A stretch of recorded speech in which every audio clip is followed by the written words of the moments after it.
समुद्र हमारी धरती का सबसे रहस्यमय और सबसे कम खोजा गया हिस्सा है। इसकी गहराइयों में ऐसे रहस्य छुपे हैं जिनका जवाब आज भी विज्ञान के पास नहीं है। डूबे हुए शहर, खोए हुए जहाज, अजीब जीव और ऐसी घटनाएं जो इंसानी समझ से बाहर लगती हैं। समुद्र की तह में पड़ा हर खोजा गया अवशेष इतिहास की किसी भूली बिसरी कहानी की तरह है। इस वीडियो में हम उन सबसे हैरान कर देने वाली चीजों को देखने वाले हैं जो इंसानों ने समंदर की गहराई में खोजी हैं। ये कोई कल्पना नहीं, कोई कहानी नहीं, ये सब असली खोजे हैं। तो चलिए उतरते हैं समुद्र की गहराइयों में। Number 1, Yonaguni under water monument. समुद्र के नीचे छुपा प्राचीन शहर या प्रकृति का धोखा। साल 1986 में जापान के पास समुद्र की गहराइयों में एक ऐसी खोज हुई जिसने इतिहास और विज्ञान दोनों को असहज कर दिया। अनुभवी गोताखोर किहाचिरो अराता के शार्क देखने के लिए डाइव कर रहे थे, तभी उन्हें समुद्र तल पर एक विशाल पत्थर की संरचना दिखाई दी जिसकी लंबाई लगभग 60 मीटर और चौड़ाई 50 मीटर के आसपास थी। यह कोई साधारण चट्टान नहीं लग रही थी क्योंकि इसके किनारे असामान्य रूप से सीधे थे, सतह समतल थी और कई जगह पर सीढ़ी नुमा कटाव साफ दिखाई दे रहे थे। इस खोज को पास के द्वीप के नाम पर योनागुनी मॉन्यूमेंट कहा गया और इसके सामने आते ही वैज्ञानिकों के बीच तीखी बहस शुरू हो गई। कुछ विशेषज्ञों का मानना था कि यह किसी प्राचीन सभ्यता का डूबा हुआ शहर है जो हजारों साल पहले भूकंप या समुद्री आपदा के कारण समुद्र में समा गया, जबकि दूसरे वैज्ञानिकों का कहना था कि यह केवल प्राकृतिक चट्टानी संरचना है जिसे समुद्री कटाव ने इस तरह का रूप दे दिया है। इस स्थल का करीब 20 वर्षों तक अध्ययन समुद्री भूविज्ञान और भूकंप विज्ञान के प्रोफेसर मासाकी किमुरा ने किया और उन्होंने दावा किया कि यहाँ औजारों के निशान, जल निकासी जैसी नालियां, सीढ़ियां, द्वार, मानव जैसी आकृतियां और जानवरों को दर्शाने वाले उभरे हुए शिल्प मौजूद हैं। इन सब के आधार पर किमुरा का मानना था कि योनागुनी एक प्राचीन डूबा हुआ शहर है जिसकी उम्र कम से कम 2 से 3 हजार साल हो सकती है। लेकिन दूसरी ओर कुछ भूवैज्ञानिकों का तर्क था कि प्रकृति कई बार इससे भी ज्यादा जटिल और सुंदर संरचनाएं बना देती है और ये सभी आकृतियां की प्राकृतिक अपरदन का परिणाम हो सकती हैं। इसी कारण योनागुनी मॉन्यूमेंट आज भी विज्ञान की सबसे विवादित समुद्री खोजों में गिना जाता है और यह सवाल अब तक खुला हुआ है कि यह इंसानों द्वारा बनाई गई प्राचीन धरोहर है या समुद्र की गहराइयों में छिपा प्रकृति का एक अद्भुत भ्रम। नंबर 2, हेराक्लियोन, मिस्र का डूबा हुआ द्वार। प्राचीन मिस्र का एक ऐसा शहर जिसे कभी मिथक समझा जाता था, लेकिन सन 2000 में वह अचानक इतिहास की किताबों से निकलकर समुद्र की गहराई से सामने आ गया। हेराक्लियोन, जिसे थोनिस के नाम से भी जाना जाता है, कभी नील नदी के मुहाने पर बसा एक बेहद महत्वपूर्ण बंदरगाह शहर था। यही वह स्थान था जहां से विदेशी जहाज मिस्र में प्रवेश करते थे और जहां व्यापार, पूजा और सत्ता का संगम होता था। लगभग 2000 साल पहले यह शहर पूरी तरह गायब हो गया और सदियों तक इसका जिक्र सिर्फ की प्राचीन ग्रंथों और कथाओं में ही मिलता रहा। लेकिन फ्रांसीसी समुद्री पुरातत्वविद फ्रैंक गोडियों के नेतृत्व में की गई एक अंडरवाटर रिसर्च ने इस रहस्य से पर्दा उठा दिया। अब बूकिर खाड़ी में लगभग 6 मीटर गहराई पर पूरे का पूरा शहर समुद्र तल में दबा हुआ मिला। विशाल मंदिर, हेराक्लीद की मूर्तियां, स्फिंक्स, पत्थर के स्तंभ, बंदरगाह की दीवारें, जहाजों के अवशेष, सोने के सिक्के, गहने और अनगिनत धार्मिक वस्तुएं एक साथ सामने आईं। वैज्ञानिकों का मानना है कि पहली शताब्दी ईसा पूर्व में आए एक भीषण भूकंप और उसके बाद की सुनामी ने इस शहर को कुछ ही पलों में समुद्र में समा दिया। जमीन तरल हो गई, इमारतें धंस गईं और पूरा नगर इतिहास से कट गया। सबसे चौंकाने वाली बात यह है कि अब तक शहर का सिर्फ एक छोटा हिस्सा ही खोजा गया है और घोड़ियों के अनुसार इसका वास्तविक आकार पोम्पेई से लगभग 3 गुना बड़ा हो सकता है। हेराक्लियोनन, यह साबित करता है कि समुद्र सिर्फ रहस्य नहीं छुपाता, बल्कि पूरी सभ्यताओं को निगलकर भी सदियों तक चुपचाप संभाल कर रख सकता है। और जब वह उन्हें वापस लौट आता है तो इतिहास को नए सिरे से सोचने पर मजबूर कर देता है। नंबर 3, नुएस्त्रा सेनोरा दे अटोचा, समुद्र में दफन अरबों का खजाना। समुद्र की गहराइयों में छुपे सबसे महंगे और ऐतिहासिक खजानों में से एक की कहानी 17वीं सदी से शुरू होती है। सन 1622 में स्पेन का विशाल गैलन नुएस्त्रा सेनोरा दे अटोचा फ्लोरिडा के तट के पास एक भयानक तूफान में डूब गया। इस जहाज पर उस समय स्पेनिश साम्राज्य का अपार खजाना लदा हुआ था, जिसमें सोना, चांदी, कीमती रत्न और दुर्लभ कलाकृतियां शामिल थीं। सैकड़ों नाविकों की मौत के साथ यह जहाज समुद्र की तह में गुम हो गया और अगले कई 100 वर्षों तक सिर्फ दस्तावेजों और किंवदंतियों में जिंदा रहा। सन 1970 में अमेरिकी ट्रेजर हंटर मेल फिशर ने इस जहाज की तलाश शुरू की, लेकिन यह खोज आसान नहीं थी। वर्षों तक असफल प्रयास, आर्थिक नुकसान और यहां तक कि टीम के सदस्यों की मौत के बावजूद फिशर ने हार नहीं मानी। अंततः 1985 में उसे अटोचा के अवशेष मिल गए, लेकिन असली हैरानी जहाज नहीं बल्कि उसका माल था। समुद्र की गहराई से सोने की ईंटें, चांदी के सिक्के, पन्ने और कीमती आभूषण बाहर निकाले गए, जिनकी कुल कीमत आज के हिसाब से लगभग 17 अरब डॉलर आंकी जाती है। इससे भी ज्यादा चौंकाने वाली बात यह है कि स्पेनिश अभिलेखों के अनुसार जहाज पर इससे भी अधिक खजाना लदा था, जिसका एक बड़ा हिस्सा आज भी समुद्र में कहीं दबा हुआ हो सकता है। इस खोज के बाद मेल फिशर को अंडर वाटर ट्रेजर हंटिंग की दुनिया का बादशाह कहा जाने लगा, लेकिन साथ ही यह बहस भी शुरू हो गई कि इस खजाने का असली हकदार कौन है। स्पेन, अमेरिका और कोलंबिया के बीच कानूनी विवाद आज तक पूरी तरह शांत नहीं हुआ है। अटोचा की कहानी यह दिखाती है कि समुद्र सिर्फ रहस्यों का कब्रिस्तान नहीं है, बल्कि वह इतिहास की सबसे कीमती धरोहरों को भी सदियों तक अपने भीतर छुपा कर रख सकता है। नंबर 4, जे मिस्कोविच, समुद्र की तह से निकले पन्ने और एक अधूरी कहानी। ट्रेजर हंटिंग की दुनिया में कुछ खोजें दौलत से ज्यादा सवाल छोड़ जाती हैं, और जे मिस्कोविच की कहानी उन्हीं में से एक है। पेशे से गोताखोर और ट्रेजर हंटर जे मिस्कोविच ने फ्लोरिडा के तट के पास एक खाड़ी में गोता लगाते हुए समुद्र तल से पन्नों का एक बड़ा संग्रह खोजने का दावा किया। ये साधारण पत्थर नहीं थे, बल्कि उच्च गुणवत्ता के कीमती पन्ने थे, जिनकी कीमत लाखों डॉलर आंकी गई। पहली नजर में यह खोज किसी सपने के सच होने जैसी थी, लेकिन जल्द ही यह सपने से ज्यादा एक जटिल रहस्य बन गई। सवाल यह था कि ये पन्ने समुद्र की तलहटी में आए कैसे। न तो उस क्षेत्र में किसी दर्ज जहाज के डूबने का इतिहास था, न ही किसी आधिकारिक अभिलेख में ऐसे खजाने का जिक्र मिलता था।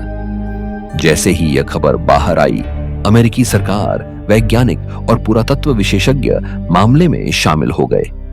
जांच के दौरान यह तय ही नहीं हो पाया कि पन्ने प्राकृतिक रूप से वहां पहुंचे, किसी पुराने जहाज से गिरे या जानबूझकर वहां रखे गए थे। अदालत ने मिस्कोविच को इन पन्नों पर केवल अस्थायी अधिकार दिया, जिससे वह उन्हें बेचकर अमीर भी नहीं बन सका। समय के साथ कानूनी लड़ाइयां बढ़ती गईं, कर्ज चढ़ता गया और जांच का दबाव भी। अंततः यह कहानी एक बेहद दुखद मोड़ पर पहुंची जब जे मिस्कोविच ने आत्महत्या कर ली। उसके बाद यह रहस्य और गहरा हो गया कि क्या वह सच में समुद्र का एक ऐतिहासिक खजाना खोज लाया था, या फिर वह किसी ऐसी साजिश में फंस गया था जिसकी परतें कभी खुल ही नहीं पाई। आज भी फ्लोरिडा के उन पन्नों को लेकर बहस जारी है, और जे मिस्कोविच की कहानी यह याद दिलाती है कि समुद्र से निकली हर दौलत खुशी नहीं लाती। कभी कभी वह अपने साथ सवाल, विवाद और एक अधूरी सच्चाई छोड़ जाती है। नंबर 5, समुद्र से मिली एक 125 साल पुरानी बियर, बोतल में कैद इतिहास। समुद्र की गहराइयों में सिर्फ सोना या प्राचीन खंडहर ही नहीं मिलते, कभी कभी वहां से ऐसी चीजें भी निकल आती हैं जो विज्ञान और इतिहास दोनों को हैरान कर देती हैं। सन 2015 में कनाडा के नोवा स्कोटिया के पास अटलांटिक महासागर में गोता लगाते समय ट्रेजर हंटर जॉन क्राउस को समुद्र तल पर एक पुरानी हरी बोतल दिखाई दी। बोतल पर जमी परत और उसका आकार साफ बता रहा था कि यह कोई आधुनिक वस्तु नहीं है। जब क्राउस ने बोतल को ध्यान से देखा तो कॉर्क पर उकेरा हुआ नाम पढ़ा जा सका, जिस पर लिखा था केट्स ब्रूअरी। जांच के बाद पता चला कि यह बोतल कम से कम 125 साल पुरानी है और सबसे चौंकाने वाली बात यह थी कि इसके अंदर अब भी तरल मौजूद था। वैज्ञानिकों और विशेषज्ञों की मदद से जब इस तरल का विश्लेषण किया गया तो यह सच में बियर निकली। और हैरानी यहीं खत्म नहीं हुई, क्योंकि परीक्षण के दौरान यह पाया गया कि समुद्र में इतने लंबे समय तक रहने के बावजूद यह बियर खराब नहीं हुई थी। ब्रूअरी विशेषज्ञों और किण्वन पर शोध करने वाले वैज्ञानिकों ने इसका स्वाद भी चखा और पुष्टि की कि यह समुद्री पानी नहीं बल्कि असली बियर थी। इस खोज ने शोधकर्ताओं को यह समझने का एक अनोखा अवसर दिया कि 100 साल से भी ज्यादा पहले बियर बनाने में किन रासायनिक तत्वों और तकनीकों का इस्तेमाल किया जाता था। आमतौर पर समुद्र में पुरानी बोतलें मिलना कोई नई बात नहीं है, क्योंकि पहले अभियानों के दौरान लोग बोतलों में संदेश या निर्देश डालकर उन्हें पानी में छोड़ते थे ताकि समुद्री धाराओं का अध्ययन किया जा सके। लेकिन इतनी पुरानी और सुरक्षित अवस्था में मिली बियर की बोतल यह साबित करती है कि समुद्र सिर्फ चीजों को नष्ट नहीं करता, बल्कि कई बार उन्हें समय के कैप्सूल की तरह सहेज कर रखता है ताकि आने वाली पीढ़ियां अतीत को सीधे छू सकें। नंबर 6, बाल्टिक सी एनोमली, समुद्र की तह में छुपी रहस्यमय गोल संरचना। समुद्र की गहराई में मौजूद कुछ खोजें ऐसी होती हैं जो आज तक किसी एक निष्कर्ष पर नहीं पहुंच पाई, और बाल्टिक सी एनोमली उन्हीं में से एक है। सन 2011 में स्वीडन की एक खोजी टीम ने बाल्टिक सागर की तलहटी में एक अजीबोगरीब वस्तु की खोज की, जिसने पूरी दुनिया का ध्यान अपनी ओर खींच लिया। यह वस्तु एक विशाल गोल डिस्क जैसी दिखती थी, जो समुद्र तल पर टिकी हुई थी और पत्थर जैसी लग रही थी, लेकिन उसका आकार और बनावट किसी साधारण चट्टान से बिल्कुल अलग थी। इसकी चौड़ाई लगभग 60 मीटर के आसपास आंकी गई और इसके बीच में एक ऐसा छेद दिखाई दिया मानो वहां से कोई सीढ़ी नीचे की ओर जाती हो। खोज के बाद से ही इस संरचना को बाल्टिक सी एनोमली नाम दिया गया और इसके असली स्वरूप को लेकर अटकलें शुरू हो गईं। कुछ लोगों ने इसे द्वितीय विश्व युद्ध के समय की किसी पनडुब्बी रोधी संरचना बताया, कुछ ने इसे डूबे हुए जहाज का हिस्सा माना, तो कुछ ने तो इसे उड़न तश्तरी या किसी अज्ञात तकनीक का अवशेष तक कह दिया। इस खोज में दिलचस्प बात यह भी थी कि गोताखोरों और उपकरणों ने इस क्षेत्र में इलेक्ट्रॉनिक गड़बड़ियां दर्ज की, जिससे रहस्य और गहरा हो गया। हालांकि कई भूवैज्ञानिकों का मानना है कि यह संरचना प्राकृतिक है और हिमयुग के दौरान ग्लेशियरों द्वारा यहां लाई गई चट्टानों और दबाव का नतीजा हो सकती है। स्टॉकहोम विश्वविद्यालय के भूविज्ञान प्रोफेसर वॉल्कर ब्रुकर्ट जैसे विशेषज्ञों का कहना है कि बाल्टिक सागर का निर्माण खुद ग्लेशियरों के पिघलने से हुआ था, इसलिए इस तरह की अजीब आकृतियां प्रकृति द्वारा बनाई जाना असंभव नहीं है। इसके बावजूद इस वस्तु की गोलाई, स्पष्ट किनारे और आसपास के असामान्य निशान आज भी कई सवाल खड़े करते हैं।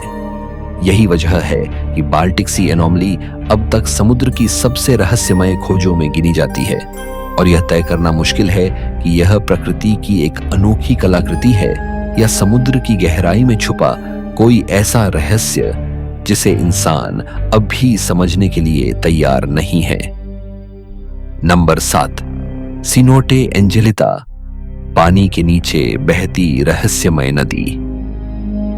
समुद्र और पानी से जुड़ी कुछ खोजें ऐसी होती हैं जिन्हें देखकर आंखों पर भरोसा करना मुश्किल हो जाता है, और सिनोटे एंजेलिटा उन्हीं में से एक है। यह स्थान मेक्सिको में स्थित है और देखने में एक साधारण जलकुंड जैसा लगता है, लेकिन इसके भीतर उतरते ही एक बिल्कुल अलग ही दुनिया सामने आती है। सिनोटे असल में जमीन धंसने से बनी एक प्राकृतिक गुफा होती है जिसमें भूजल भर जाता है, और एंजेलिटा लगभग 55 मीटर गहरी है। गोताखोर जब इसके भीतर उतरते हैं तो लगभग 27 मीटर की गहराई पर उन्हें एक ऐसा दृश्य दिखाई देता है जो किसी सपने या भ्रम जैसा लगता है। वहां पानी के नीचे एक नदी बहती हुई दिखाई देती है, जिसके दोनों किनारों पर पेड़ पौधों जैसे आकार, झाड़ियां और यहां तक कि गिरे हुए तनों से बना एक पुल भी नजर आता है। पहली नजर में ऐसा लगता है मानो किसी दूसरी दुनिया की घाटी पानी के भीतर छुपी हो। लेकिन यह नदी वास्तव में कोई सामान्य नदी नहीं है, बल्कि पानी की अलग अलग परतों से बना एक भ्रम है। सीनोटे एंजेलिता में मीठा और खारा पानी एक साथ मौजूद है। दोनों की घनता अलग होने के कारण मीठा पानी ऊपर रहता है और खारा पानी नीचे बैठ जाता है। इनके बीच सल्फर युक्त एक परत बन जाती है जो बादलों जैसी दिखाई देती है, और उसी के कारण यह नदी और उसके किनारे बने हुए दृश्य नजर आते हैं। इस परत के नीचे पहुंचते ही दृश्य फिर बदल जाता है और सब कुछ अंधेरे में डूब जाता है।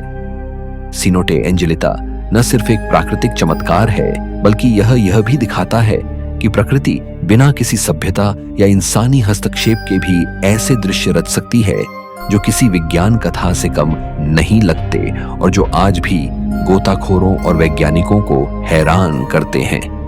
नंबर 8, ब्रैनिकल, समुद्र का बर्फीला मौत का हाथ।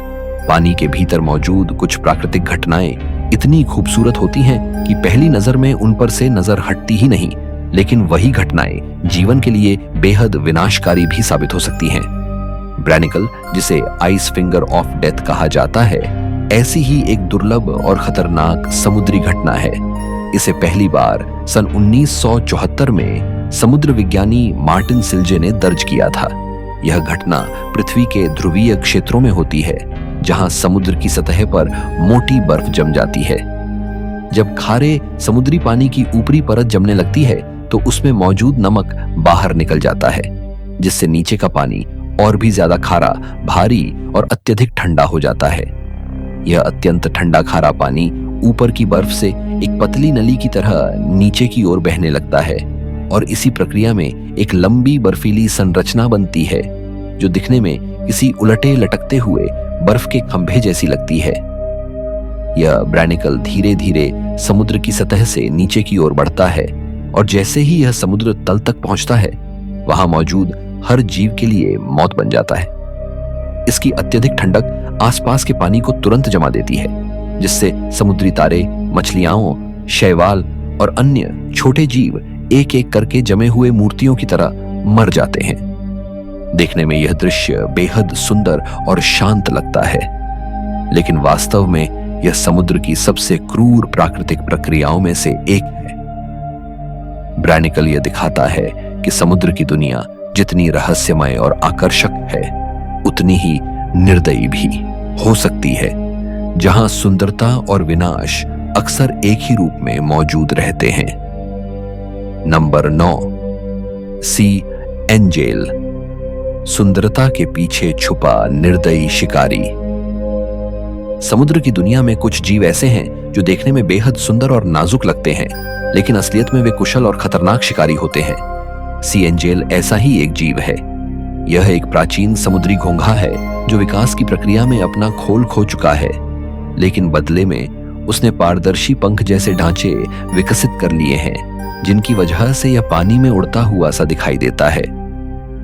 इसका आकार आमतौर पर 5 सेंटीमीटर से ज्यादा नहीं होता, और पहली नजर में यह इतना मासूम लगता है कि कोई भी इसे हानिरहित समझ सकता है। लेकिन जैसे ही इसे खतरा महसूस होता है या शिकार सामने आता है, इसका असली रूप सामने आ जाता है। सी एंजेल अपने शरीर से 6 टेंटिकल्स बाहर निकालता है, जिनकी मदद से वह अपने शिकार को मजबूती से पकड़ लेता है। इसका मुख्य शिकार सी डेविल नाम का एक अन्य समुद्री घोंघा होता है, जो अपने खोल के भीतर छुपने की कोशिश करता है, लेकिन सी एंजेल उसे वहां भी नहीं छोड़ता। यह जीव अपने शिकार को पूरी तरह जकड़ कर खा जाता है। दिलचस्प बात यह है कि समुद्र में शायद ही कोई ऐसा जीव हो जो सी एंजेल को खाता हो, क्योंकि यह अपने शरीर से एक विशेष एंजाइम छोड़ता है जो इसे स्वाद में बेहद कड़वा और अप्रिय बना देता है। आर्कटिक और ठंडे समुद्री इलाकों में पाया जाने वाला यह जीव यह साबित करता है कि समुद्र में सुंदरता और खतरा अक्सर एक ही साथ मौजूद रहते हैं, और जो चीज जितनी शांत और मासूम दिखती है, वह उतनी ही घातक भी हो सकती है। नंबर 10, डार्विन का पुजला, जमीन और समुद्र के बीच की खोई हुई कड़ी। समुद्र की गहराइयों से जुड़ी कुछ खोजें सिर्फ अजीब नहीं होती, बल्कि वे पूरी विकासवादी कहानी को नया मोड़ दे देती हैं। ऐसी ही एक खोज सन 2007 में हुई, जब कनाडा की जीवाश्म विज्ञानी नतालिया रिबचिंस्की और उनकी टीम ने आर्कटिक क्षेत्र में एक प्राचीन स्तनधारी के अवशेष खोजे। इस जीव को नाम दिया गया पुजला डार्विनी। अध्ययन से पता चला कि यह जीव लगभग 24 मिलियन वर्ष पहले पृथ्वी पर मौजूद था। इसके शरीर की बनावट बेहद अनोखी थी। इसका आकार ऊदबिलाव जैसा था, खोपड़ी सील की तरह थी, पंजों में जाली थी और इसकी लंबी पूंछ इसे तैरने में मदद करती थी। यह जीव न तो पूरी तरह जमीन का था और न ही पूरी तरह समुद्र का, बल्कि दोनों दुनियाओं के बीच की एक कड़ी था। वैज्ञानिकों के अनुसार पुजला अपने समय में जमीन पर भी चलता था और पानी में भी कुशलता से तैरता था। यही कारण है कि इसे जमीनी मांसाहारी स्तनधारियों और आधुनिक सील जैसे समुद्री जीवों के बीच का एक गुम हुआ चरण माना जाता है। आज तक इस जीव का सिर्फ एक ही कंकाल मिला है, जिसे कनाडा के ओटावा स्थित संग्रहालय में सुरक्षित रखा गया है। पुजला की खोज यह साबित करती है कि समुद्र सिर्फ खंडहर और रहस्य ही नहीं छुपाता, बल्कि वह जीवन के विकास की ऐसी कड़ियों को भी अपने भीतर संजो कर रखता है, जो हमें यह समझने में मदद करती हैं कि पृथ्वी पर जीवन ने किस तरह जमीन से पानी तक का सफर तय किया। नंबर 11, ग्लोबस्टर, समुद्र द्वारा उगले गए अज्ञात शव। समुद्र के किनारों पर कभी कभी ऐसी चीजें पहुंच जाती हैं जिन्हें देखकर यह तय करना मुश्किल हो जाता है कि वे किसी ज्ञात जीव के अवशेष हैं या किसी बिल्कुल अनजानी प्रजाति के। ऐसे ही रहस्यमय अवशेषों को ग्लोबस्टर कहा जाता है। ये विशाल, बिना स्पष्ट हड्डियों वाले अजीब आकार के शव होते हैं, जो अलग अलग समय पर दुनिया के विभिन्न तटों पर पाए गए हैं। सन 1896 में अमेरिका के फ्लोरिडा स्थित सेंट ऑगस्टीन तट पर ऐसा ही एक ग्लोबस्टर मिला, जिसकी लंबाई लगभग 5 मीटर थी और वजन कई टन आंका गया। इसका शरीर गुलाबी धूसर रबड़ जैसी बनावट वाला था, जिससे कई लोगों ने इसे किसी विशाल ऑक्टोपस का अवशेष मान लिया। बाद के वर्षों में बरमूडा, स्कॉटलैंड के ऑर्कनी द्वीप और अन्य तटों पर भी ऐसे ही अजीब शव मिले, जिनके बारे में कोई ठोस निष्कर्ष नहीं निकाला जा सका। कुछ मामलों में वैज्ञानिकों ने इन्हें सड़ चुके व्हेल या शार्क के अवशेष बताया, लेकिन कुछ ग्लोबस्टर ऐसे भी थे जिनकी संरचना किसी भी ज्ञात समुद्री जीव से मेल नहीं खाती थी। कई प्रत्यक्षदर्शियों ने इनके रेशेदार शरीर, अजीब उभार और यहां तक कि चमकने वाले हिस्सों का भी जिक्र किया। यही कारण है कि ग्लोबस्टर आज भी समुद्र के सबसे रहस्यमय अध्यायों में शामिल हैं। और यह सवाल खुला हुआ है कि क्या यह सिर्फ सडन का भ्रम है, या फिर समुद्र की गहराइयों में आज भी ऐसे जीव मौजूद हैं जिन्हें इंसान ने कभी देखा ही नहीं। आज के वीडियो में इतना ही।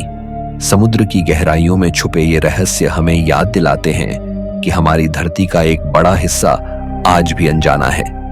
अगर आपको यह सफर रोचक लगा हो तो वीडियो को पसंद करें, चैनल को सब्सक्राइब करें और बताइए कि आपको इनमें से कौन सी खोज सबसे ज्यादा हैरान करने वाली लगी।